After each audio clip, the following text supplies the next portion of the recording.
என்னடி முட்டை போட்டியா? மணி 7 தான்டா. அதுக்குள்ள முட்டை கேக்குற? 10 மணிக்கு வாடா. மணி 10டி, முட்டை போட்டியா? ஏண்டா நான் என்ன ஸ்கூலுக்கா போறேன்? கரெக்ட்டா 10 மணிக்கு வந்து நிக்கிறேன். மணி 12, முட்டை போட்டியா? வெயில் எப்படி சுள்ளுன்னு அடிக்குது, இப்ப எப்ப நான் முட்டை போட முடியும்?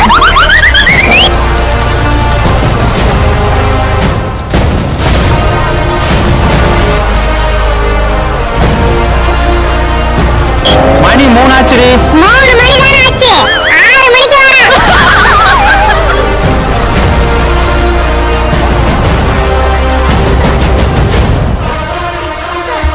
மணி 6 ஆச்சு, முட்டை எங்கடி?